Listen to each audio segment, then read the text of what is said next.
Today, we're tackling a huge topic. Oh, The structure of the rules that govern, well, everything.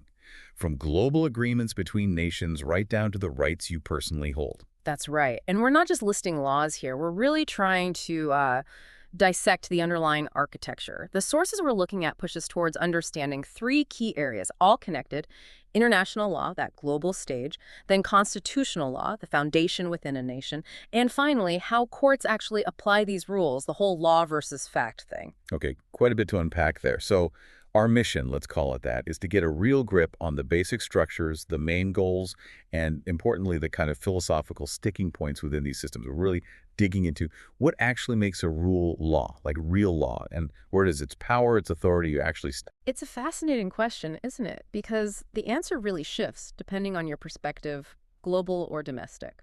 So let's start big. Let's look at the rules between countries. That's where authority gets, well, complicated. Sovereignty really throws a wrench in the works. Right, let's dive straight into international law, or IL. So defining it. We're basically talking about rules, agreements, treaties, things countries agree are binding on them. Exactly. It's a system of rules they've sort of collectively decided are needed to coexist. And the really crucial point here, the thing to grasp, is that IL is designed as an independent system. It exists completely outside the domestic laws of any single country. It's not just U.S. law applied globally or Chinese law. It's its own thing, built on consensus, custom, treaties. And this need for an independent system, it sort of grew naturally over time. More interaction between states meant more need for rules. Absolutely. Especially after World War II, you see this huge increase in states dealing with each other. They just had to formalize things. So the aims behind creating this separate legal world, they're pretty fundamental. Like, well, what are the main goals? Well, the primary one, the one usually mentioned first, is maintaining international peace and security, trying to prevent conflict. But it goes beyond just stopping wars. IL tries to promote friendly relations, say, among UN members. And it reaches down into how countries run themselves too, doesn't it? Especially these days. Oh, definitely. It provides for basic humanitarian rights. The idea that how a state treats its own people isn't purely its own business anymore. It's also a framework for international cooperation on big problems. Think climate change, pandemics. And it sets down some core rules for behavior. Don't use force against another state's territory. Settle your arguments peacefully. Respect self-determination, that kind of thing. Okay, so for this system to work, you need players, right? Entities that actually have rights and duties under IL. Who counts? Who has legal personality? The main player, the original subject, is definitely the state. Countries. They built the system, they're the main actors, they're supposed to enforce it. But things have gotten more complex, especially in the last century or so. The list of subjects has grown. So who else gets regulated by international law? Well, you have international organizations. These are groups of states set up by treaty. Think the UN, the World Health Organization, the IMF. They have legal standing. They can make agreements. They have obligations. Then there are multinational companies, MNCs, businesses operating across borders. How are they subjects? They get drawn into things like international arbitration, and there are growing international rules around things like environmental standards or labor practices that apply to them. And then, maybe the most surprising one, individuals. Yes, the common person. Historically, your rights under IL were mostly channeled through your state. But now, things like international human rights law or international criminal courts. They mean individuals can have rights directly, like protection from genocide, and also duties like being held responsible for war crimes, sometimes completely separate from their home state. Okay, this brings us to the big philosophical question you mentioned. All these layers, states, organizations, individuals, does this whole system actually count as true law? Or is it something else? Yes, the million-dollar question. Endless debate among legal thinkers. You basically have two camps. Camp one is skeptical. They say, look, it's not really law. It's more like a code of conduct, good manners between nations, backed up by morality or self-interest, maybe. Camp two says, no, it is true law, just like the laws inside a country that bind citizens. And the classic argument against it being true law comes from John Austin, the 19th century legal philosopher. His view seems pretty important here. Extremely important. Austin had a very specific, quite rigid definition of what counts as law, proper law, or positive law, as he called it. For him, law needed three things. First, it has to be a command, an order. Second, That command must come from a sovereign, a specific, identifiable political superior like a king or parliament who everyone else obeys, but who doesn't obey anyone higher. And third, crucially, that command has to be backed by a sanction, a credible threat of punishment, usually physical force if you disobey. Command, sovereign, sanction, a clear checklist. So what happens when you measure international law against that? Well, according to Austin, it fails. Pretty spectacularly. Think about it. Is there a global sovereign? A single world government issuing commands? No. Is there a reliable global police force to impose sanctions if a major power breaks a rule? Not really. So Austin concluded IL isn't positive law, it's positive morality. Rules people follow because of ethics, or maybe reputation, or mutual benefit, but not because a higher authority forces them to. So his issue wasn't whether states sometimes follow the rules, it was whether the rules themselves had the necessary structure of command and enforcement by a superior. And this weakness, this lack of a central enforcer, is kind of built into the fact that IL is this independent system where the most powerful subjects, the states, are also the ones who are supposed to do the enforcing. Precisely. When a powerful state decides to ignore a rule, what happens? Maybe other states complain, maybe there are economic sanctions, but Austin would say those are political pressures, diplomatic moves, not legal sanctions from a defined superior. It forces us to ask, does law need that top-down enforcement to be real law? Or can something be binding in a different way, through agreement, through mutual need, especially on the global stage? Austin said no, but the debate continues. Okay, so if international law struggles with finding that ultimate sovereign authority, let's pivot now inside the country where that authority is meant to be clear. This takes us to constitutional law, the highest law within a nation. The term itself, constitution, coming from French, basically means the fundamental rules for governing a state or organization. Exactly. Constitutional law is the bedrock. The Constitution document, or the collection of principles forming it, is the supreme law of the land. This means it has to meet higher standards of legitimacy, of integrity, than just any old law passed by Parliament or Congress. And constitutional law specifically deals with interpreting and implementing that Constitution, applying its core principles. It sounds like it's both the blueprint for the government and the rule book for how it uses its power. Yeah. What kind of things does this supreme law typically lay out? It sets up the whole structure of government, the basic principles, how the different branches, legislative, executive, judicial, are set up, how they operate, their powers. It defines the authority of all state institutions. And crucially, for the average person, the Constitution is where their rights come from. Absolutely central. It defines the fundamental rights of individuals. Things like the right to life, privacy, freedom of movement, the right to vote, the essentials. And just as important, constitutional law sets the rules, the procedures, what we often call due process, that the government must follow before it can interfere with your rights, your liberty, or your property. So the government is bound by the rules it operates under. It's a source of power, but also a check on that power. That's the idea. Its scope covers that whole relationship between the citizen and the state. And it establishes key things like fundamental duties citizens might have, the power of the legislature to make ordinary laws, and often the really critical power of judicial review. Judicial review, that's where courts can strike down laws if they conflict with the Constitution. Exactly. It allows the judiciary to check if what the government does, whether it's passing a law or taking an executive action, actually fits within the constitutional rules. Now, these constitutions aren't all identical in form, are they? There's this distinction between written and unwritten ones. How does that affect things? It's a big difference. In countries with written constitutions like the US or India, that single document is supreme, full stop. Any ordinary law passed by the legislature that conflicts with it, that derogates from it, that weakens or contradicts it, that law can be declared invalid by the courts.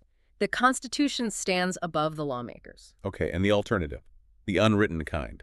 With unwritten or flexible constitutions, like the UK has traditionally had, it's different. The Constitution is more like a collection of important laws, long-standing conventions, court decisions.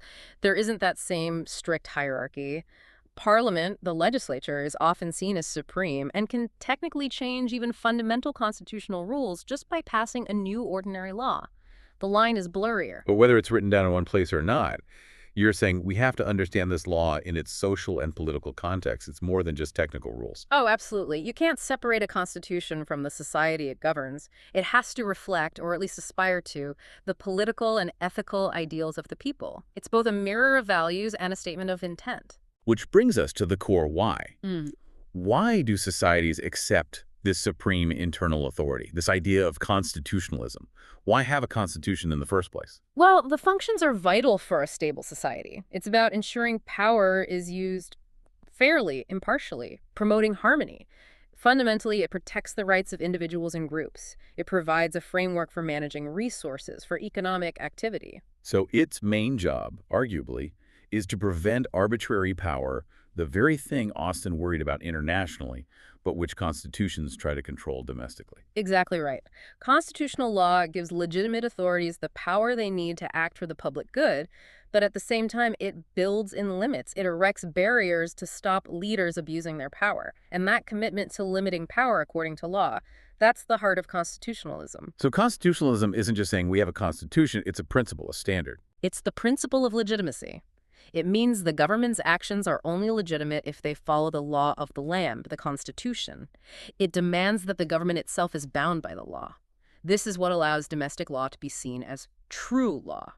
It has both the power and the accepted legitimacy based on self-limitation, which international law struggles to achieve without that central sovereign. Okay, so we've drawn this contrast.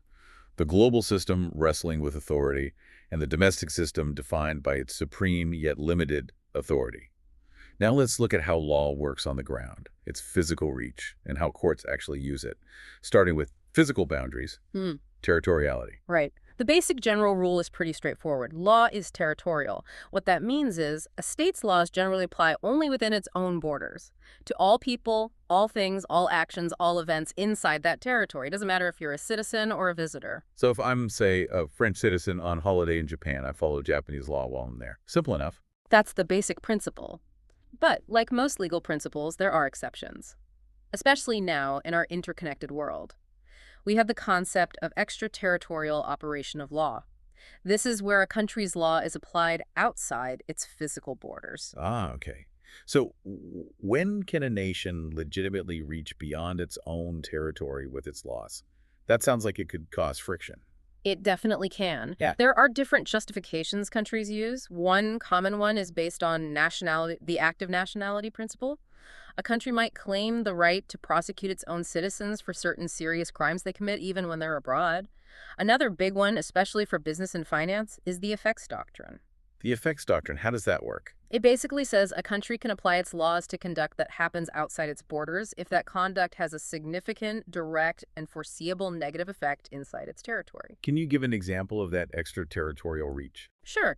Think about something like U.S. antitrust law or anti-corruption laws like the Foreign Corrupt Practices Act, FCPA. The FCPA, for instance, doesn't just punish American companies for bribing foreign officials. It can potentially apply to a foreign company, maybe using U.S. banks or even just emails routed through U.S. servers to facilitate a bribe somewhere else entirely. The effect is seen as corrupting markets or processes the U.S. has an interest in protecting. Right, and you can immediately see the potential clash there with international law principles like sovereignty. One country reaching out based on effects might seem like interference to another country where the action actually took place. It's a constant source of tension and diplomatic negotiation. Laws trying to keep up with global business often bump right up against those principles of state independence we talked about earlier. Okay, let's shift from the where of law to the how of law in court. This distinction between the question of law and the question of fact. You hear lawyers talk about this all the time. What's the difference? It's fundamental to how judges and juries work. The question of law is all about interpretation. It's the judge's job. The questions here are things like, what does this statute actually mean? What legal rule applies to this situation? Which precedent controls this case? So it's about figuring out the content of the law itself, the definition of a crime, the requirements of a contract. Exactly. And the key characteristics are that questions of law are answered using fixed, established legal rules, statutes, precedents, constitutional provisions. They are always decided by judges, not juries. We call it the point of law. And crucially, the answer is supposed to be constant. It shouldn't change just because the facts of a particular case are different. Okay, example time. In a murder trial, the question of law would be, what are the legal elements of murder in this state? Like what level of intent is required? That definition doesn't change from case to case. Precisely. The legal definition is fixed. It's constant. So how does that contrast with the question of fact? The question of fact kicks in when you move beyond defining the rule and ask, what actually happened here? It focuses only on the evidence, the proof. It's not about legal definitions or opinions. It's about establishing the specific events and circumstances of this case. So back to the murder trial example, the question of fact would be, did this specific defendant actually do the things that meet the legal definition of murder?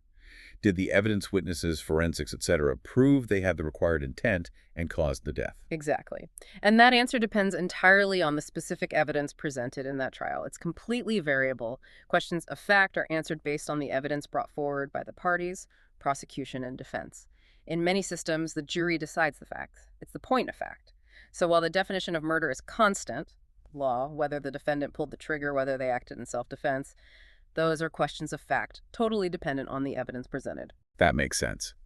It's how the system tries to be both consistent in its rules, law, but flexible enough to deal with unique situations, fact. It's the machinery the courts use to apply all this legal architecture. Right, we've looked at the global versus domestic structures and how courts apply the rules through law and fact. Now let's pull back and synthesize. Why do we even have this massive, complex, sometimes contradictory system of laws? What's the ultimate point, the collective why? Well, sometimes the purpose is clearest when you look at specific areas of law. They show how legal rules actually translate into everyday life and structure our interactions. But contract law. Exactly. Contract law gives us the rules for making agreements stick, exchanging goods, services, anything of value. It allows us to rely on promises. Whether you're negotiating a multi-billion-dollar deal or just buying a bus ticket, contract law provides the framework that makes those exchanges predictable and enforceable. Okay, or property law. That seems pretty fundamental too. Absolutely essential for economic stability and just basic social order. It defines who owns what and what rights and duties come with ownership. And that's not just land and houses, real property. It's also personal possessions and increasingly intangible things like shares in a company, bank accounts, intellectual property. It structures how we hold and transfer wealth. And then there's the one most people think of first. Yeah. Criminal law. Right. Criminal law deals with actions considered harmful to the whole community or state. It sets up the system for defining offenses, prosecuting them, and imposing punishments. It's the most visible way the state uses its coercive power to maintain order.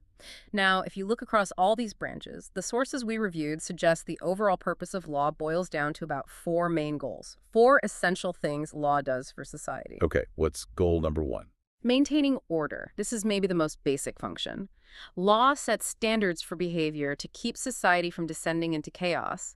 Think about traffic laws or environmental regulations aimed at conserving resources. Without these kinds of rule-setting guidelines, things would be unpredictable, dangerous, maybe even destructive. Order comes first. Makes sense. What's the second goal? Establishing standards. This is about setting the minimum baseline for acceptable behavior. Law draws the line between what's okay and what's not. By criminalizing things like theft or assault, or making people liable in civil court if they're negligent and cause harm, the law signals what the community considers unacceptable. It defines harmful conduct versus acceptable conduct. Okay, third goal. This seems crucial for diverse societies. Resolving disputes. Look, in any large group of people with different needs, values, and desires, conflicts are inevitable. They just are. Law provides a formal, recognized way to settle these disputes peacefully. The court system is the primary mechanism. It's the alternative to people just taking matters into their own hands, which leads back to chaos. Order, standards, dispute resolution, and the fourth main purpose. This sounds like it connects back to constitutional law. Yes. Protecting liberties and rights. Law acts as a shield. It protects fundamental freedoms and rights from being infringed upon. And importantly, it protects them not just from other people or private organizations, but also from the government itself. That ability you have to go to court if you think the government has violated your freedom of speech. That's law fulfilling this protective function. So those are the four big functional goals. Are there broader impacts, wider societal functions that this whole legal structure serves? Definitely. Beyond those core four, law is seen as essential for guaranteeing justice is delivered, generally maintaining law and order. As one source put it, without law, society would be a mess and chaos. It's also argued that law helps reduce crime. Simply defining actions as offenses and attaching penalties creates a deterrent effect, the fear of consequences. And it seems to play a role in social fairness, too. A crucial one. Law is a tool for promoting equality. Think about anti-discrimination laws based on constitutional principles, ensuring people aren't treated unfairly because of their race, religion, gender, and so on. And related to that, and circling back to constitutionalism, law provides essential governmental oversight. It sets the rules for the government, aiming to prevent biased decisions or the arbitrary use of power. It holds the powerful accountable to the rules. So whether we're talking about the sometimes shaky rules of international law or the supreme rules of constitutional law, the end goal seems similar. It's about protecting individuals, maintaining stability, and ideally improving the overall state of society. So, reflecting on this deep dive, we've covered a lot of ground. From the global stage of international law, where that Austinian critique about lacking a sovereign enforcer still echoes, making it seem, to some, like just a code of morality. Right, we contrasted that with the domestic setup. Constitutional law providing that supreme internal authority, but crucially, an authority that's supposed to limit itself through constitutionalism. The government has to follow its own rules, rules that should reflect the people's values. And then we saw the courtroom mechanics, how judges apply these big structures by carefully separating the fixed question of law from the evidence-based, variable question of fact. The thread running through all of this seems to be this tension around authority and legitimacy. We accept domestic law as power because it comes from a recognized sovereign and it's supposed to be bound by constitutional limits and reflect our values. Which leaves us with a really challenging question, something for you, the listener, to think about.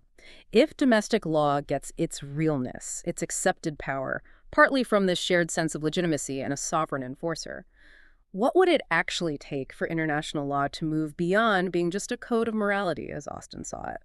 What would need to change politically, maybe technologically, maybe in our shared global ethics for international rules to be seen as truly binding, truly supreme law, even without a single world government acting as sovereign?